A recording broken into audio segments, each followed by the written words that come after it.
네, 안녕하세요. 이번 코너는 대표 해외 주식들의 일관 성과를 나타낸 순위를 살펴보는 시간입니다. 또한 간밤에 대체 무슨 일이 있었는지 하나하나 짚어드릴 거고요. 설명을 맡은 저는 순위를 달린 남자, 순달람 한 종목입니다.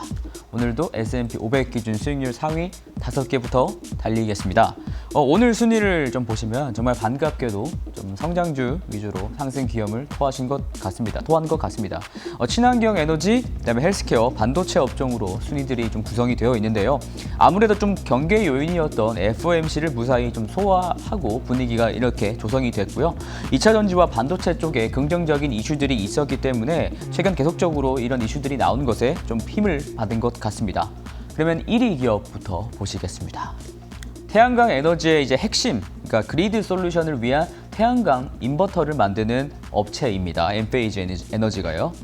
인버터는 이제 패널부터 그 가정까지의 전력 흐름에 대한 그림을 한번 보시면 태양으로부터 받은 이제 열을 직류 형태로 이제 배터리에 저장을 했다가 실생활 용도에 쓸 수 있도록 교류로 바꿔준 역할을 하는 것이 바로 인버터입니다.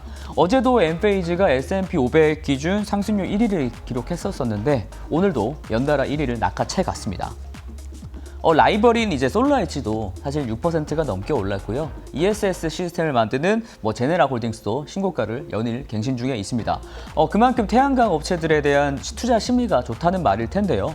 이 차트는 이제 태양광 발전 ETF로서 TAN의 주가 차트를 보실 수가 있습니다. 이 차트를 보시면 2월부터는 조금 셋오프 흐름을 면치 못하다가 5월 중순부터 해서 지금 반등이 나오는 모양새인데요.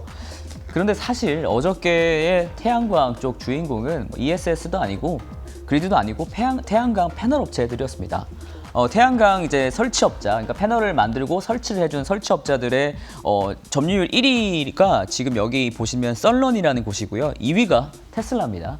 어쨌든 1위 업자인 썰런은 어제 9% 넘는 상승을 마감했고요. 모건 스탠리가 썰런에 대해서 목표 주가를 86달러에서 91달러로 좀 상향을 했던 게 조금 이유였던 것 같습니다. 그리고 그 상향의 근거로 됐던 것이 각 가정의 지붕에 패널을 설치하는 이른바 이제 루프탑 솔라 패널이 전기차를 소유하는 사람들이 점차 많아지게 되면서 함께 같이 많이 팔릴 것이라는 전망을 했었기 때문입니다. 실제로 이제 전기차를 갖고 있는 사람들로 하여금 태양광 패널을 살 계획이 있느냐, 갖고 있느냐에 대한 설문조사에서 한 40%에 육박하는 사람들이 이미 갖고 있고 10% 정도는 곧 살 것이다 라는 계획을 밝힌 것만큼이나 앞으로 이제 전기차와 태양광 패널을 동시에 갖고 있는 것은 일종의 미래 트렌드가 될 것 같다라는 생각이 듭니다. 네, 또한 이제 사실 태양광 패널을 이제 솔라시티 인수해서 2위 업체인 테슬라가 긍정적인 영향을 받은 이유인지 약 2% 상승 마감을 했었고요. 그리고 어제도 말씀드렸던 미국의 폭염과 가뭄이 지금 지속되고 있기 때문에 이제 전력 발전소들에서 지금 문제가 터져 나오고 있어서 이 때문에 중앙 발전에 더 이상 기대는 것이 아니라 자가 발전, 태양광 패널 설치나 ESS에 대한 관심은 앞으로도 더욱이 커질 것 같습니다. 네, 다음은 이제 5.5% 올라서 2위에 랭크된 AMD에 대한 설명입니다. AMD가 만드는 프로세서 중에 에픽이라는 게 있습니다. 에픽 프로세서는 AMD가 기업용 시장을 공략하기 위해 내놓은 CPU의 브랜드 네임인데요. 개인용 CPU가 라이젠, 기업용 CPU가 이제 에픽이라고 보시면 됩니다. 이 에픽이 구글 클라우드의 새로운 시스템에 채택이 되었다고 합니다. 구글의 새로운 클라우드 시스템은 대량의 작업량을 처리해야 되기 때문에 가격보다는 성능이 최우선시 되는데요. 보통 이런 고성능군에서는 그리고 특히 기업용 시장에서는 이게 사실상 인텔이 독주하는 시장이었거든요.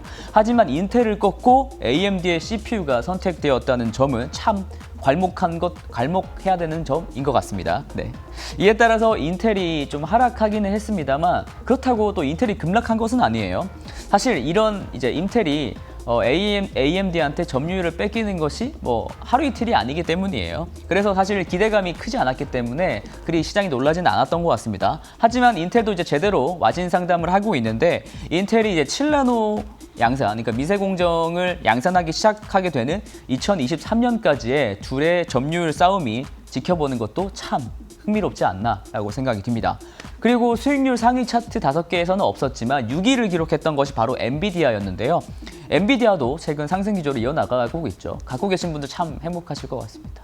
네, 제퍼리스가 엔비디아의 목표 주가를 기존 대비 18%나 상향을 했던 것인데요. 이게 상승에 가장 큰 영향을 준 것 같고요. 또한 이제 엔비디아는 최신 그래픽 카드인 이제 RTX 30 시리즈를 올 하반기에 생산량을 크게 늘리겠다고 말을 했었습니다. 안 그래도 지금 그래픽카드가 계속 품귀 현상이기 때문에 뭐 생산만 늘리게 된다면은 엔비디아의 실적에는 좋을 것 같다고 생각하는 사람들이 많은데요. 그런데 사실 이것을 만드는 곳이 바로 삼성전자 파운드리 팔라노 공정이죠. 이것은 삼성전자에게도 분명히 긍정적인 이슈로 받아들일 가능성이 매우 높은 것 같습니다. 네, 다음은 이제 대표적인 이제 하락 종목 5가지인데요. 하락 종목들은 좀 상승 종목들과는 다르게 좀 생소한 기업들이 그만큼 많으실 것 같아요. 개인 투자자분들께서는 아무래도 뭐 성장주나 기술주들 좋아하시는데 얘네들은 좀 가치주가 많기 때문인데요. 섹터별로 구분 짓자면 이제 원유, 그다음에 인프라 투자, 은행, 보험 등으로 꼽힐 수가 있겠습니다. 그런데 이 종목들은 최근 몇 달간 주가 흐름이 굉장히 좀 좋았었습니다. 하지만 이제 어제장에서는 뭐 마치 차익 실현이라도 하는 듯이 일제히 좀 급락하는 모양을 좀 보였었는데요. 나중에 HTS 키셔가지고 이 종목들 검색을 해보시면 모양들이 다 비슷하실 거예요. 네. FOMC를 소화하면서 확실히 상위 종목과 하위 종목들 간의 온도 차는 조금 현격히 나는 것 같습니다. 그래도 이제 기업 얘기는 해야 되니까 1위에 랭크된 이제 옥시덴탈 페트롤리엄이라는 기업인데요. 아무래도 유가가 이제 하락했기 때문이죠. FOMC 이후에 달러화가 강세를 보이면서 유가, 상품 가격을 포함한 유가가 굉장히 하락을 한 것인데요. 유가가 최근 한편 100달러까지 갈 것이다 라고 전망하는 사람들도 많이 생겨난 상황인데 또 반대로 미국의 원유 생산은 지금 지난 5월 이후로 다시 최고치를 달성 중이라고 하니까 상승 요인과 하락 요인이 지금 좀 겹겹이 쌓이는 국면인 것 같습니다. 앞으로 단기적인 방향성, 유가의 방향성은 좀 클 수 있지 않을까라고 생각이 드네요. 네, 다음은 이제 순달람의 히든 코너인데요. 한 주를 이제 마무리하는 금요일이니까요. 오늘은 미래에셋증권의 해외 주식 투자 수익률 5%에 해당하는 고수분들께서 선택하신 5종목입니다. 순위를 보시면 역시 야수의 심장을 가지신 분들답게 암호화폐와 블록체인에 관련된 기업들이 최상위권의 1, 2위를 기록을 하고 있네요. 네, 정말 대단하신 것 같고요. 참 그리고 좀 재밌는 것은 바로 5위 비욘드 미트인데요. 비욘드 미트는 채식주의자를 위한 대체육을 만드는 업체입니다. 이렇게 햄버거 등에 좀 들어가는 패티가 주로 잘 팔려서 뭐 마트나 슈퍼마켓을 통해 판매되기도 하지만 뭐 KFC나 던킨도너츠, 그다음에 TGI 프라이데이와 같은 레스토랑 체인 업체들의 대량 유통이 됩니다. 여기 보시면 육즙도 잘 이제 표현을 하고 있고 참 이게 생긴 거는 맛있게 보이는데요. 저는 롯데리아에서 대체육버거를 먹어봤는데 저는 육식주의자가 맞는 것 같습니다. 앞으로도 육식을 사랑을 할 것 같고요. 네. 어쨌든 최근에는 드디어 이 비욘드 미트가 맥도날드에 입점을 하게 되면서 이를 긍정적으로 본 번스타인이 목표 주가를 올렸다고 합니다. 아무래도 맥도날드에서 비욘드 미트를 팔게 되면 조금 더 매출이 상승이 기폭제가 되겠죠. 다만 이 비욘드 미트가 레딧의 월스트리트 배츠에서 가장 많이 언급된 종목 20개 중에서 꼽히는 종목이기 때문에 그만큼 변동성이 클 수 있다는 점은 투자에 유의 부탁드리겠습니다. 네, 이상 순위에 대한 설명 마치겠고요. 다음 주에도 열심히 달리겠습니다. 순달람이었습니다.